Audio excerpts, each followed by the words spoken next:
everyone, welcome back to Show Me How to Win. We're visiting PAX Unplugged and we are checking out Ravensburger's booth. Next to me is Mike. He's going to show me how to win at the Quest for El Dorado, one of their most popular games. So, Mike, for the folks who are not familiar with the Quest for El Dorados, tell us the theme and how to play. So, El Dorado came out in 2017. It's by Reiner Knizia. It was the runner-up in the Spiel des Jahres for that year, and it is a racing game. It's deck-building racing. You're starting in the jungles, and you are trying to race to El Dorado. So not only are you trying to get to the end, but you are racing on each tile, and there's a barrier between each of those tiles, and then those are tiebreakers. So at the end, whoever has the most points on those barriers is the winner. Right, so basically it's a modular board and it's deck building. You can formulate the track anywhere you want, so high replayability, and you basically try to purchase cards to help you get better movements. And well, I think when somebody gets to El Dorado, you still have like multiple people can get there, right? That's why there's a tiebreaker. You finish out the turn, so everyone gets one final chance to play. So, but what I found is if you fall behind in that game, sometimes you get in a really bad position, right? So give us some general tips on how to play the base game. So in the base game, there's basically three different terrain types. There's the jungle, there's the villages, and there's water. So you're going to be playing cards that will allow you to go through them. There's also a market that allows you to purchase new cards. Some of the cards that you can get, for example, would be the Pioneer, which has a 5, and that allows you to move up to 5 single spaces in the jungle or a combination of that 5. In the game, there are certain spaces that require 3 or 4 machetes to move into, and the Pioneer will allow you to, instead of having to take the longer way around, kind of cut straight through the middle. And in this game, that's really, in that race, sometimes you're racing all the way to a point and you get stuck. So that's where the market is, to try and make sure that you have a balanced deck that allows you to take the most direct route as opposed to the cut arounds. But what if I can't draw the shiny new cards that I just bought, like the Mike Pioneer? Right. So as we buy these awesome new cards, you want to get rid of some of the lesser cards that only move one space. And we have certain discard spots that you have to basically trash or burn a card from your deck to enter into it. So you can go in and out to clean up your deck. That way you have fewer cards and you get your better cards coming up more often. So in the base game, try to plan your route to hit those red spots, and then as you go, so it's more efficient later on as you go through your deck, right? Correct. And you're looking at the route that you're going to take, and you're trying to buy what you need now, but also plan for the future too. Right, because of the terrains, right? Correct. That's right. Okay. But one problem with that game is that sometimes if you really fall behind, you feel like you just can't catch up, and there's not really a catch-up mechanism. And I heard that the expansions address some of these issues, right? So tell us about the expansions. So last year we had the release of the first expansion, Heroes and Hexes, right here.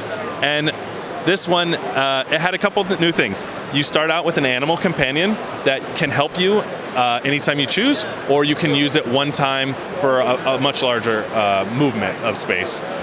There's also heroes that you can recruit to your deck that will help you. Some of them you can use them to move other players back or move them around. So again, there's a lot more take this or take that actions in the game. And there's also hexes. So this is much more difficult of a game where the base is just racing, and there's a lot more different hurdles and things that are going to keep you from doing what you want to do. Familiars. And also, when you use them one time, do you let them go after? Like, what's the thematic effect? I'm not sure, but they have given you help. So yeah, and so you can use them one time for more or multiple times. There are ways to say thank you for taking care of them. Yes, there is. What about the brand new expansion, the Golden Temple? Yes, so we're really excited. As of November 15th, we just released Golden Temples. It is the second expansion, but it's also standalone. And what I love about this game is that instead of the point A to point B racing, what we're doing is we're starting at El Dorado and we're racing out to the 3 Golden Temples. We're collecting one of each of a red, blue, and green gem, and we need those to get back into a deeper treasure vault in El Dorado. So we've added a few new things. We have a new terrain type. We have a lot more cards. We also have gold medallions. And so what these do is you can use them to help you purchase more things in the market, or you can use them to move into any yellow space that has coins on it. So it's kind of a wild card. So you can use it. It helps you in multiple ways. How do you get them? So there's multiple cards that you can use to gain them.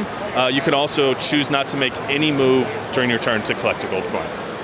Okay, so are there new spaces also on these, so like torches? How does that work? So it's going to be the same as another card, but it's basically going to, here's an image of the professor. So he has 5 torches. So it's just going to be a torch in a space, and you're going to enter it like any other terrain, but it's just an additional thing. What I like about this version is we also have the Guardians, and the Guardians are spaced along the board, and what happens is if you end your turn adjacent or next to one of them, basically you'll flip over and see what happens. Typically the results is that the other players will get to draw a card, or they'll get to select a gold coin or something like that.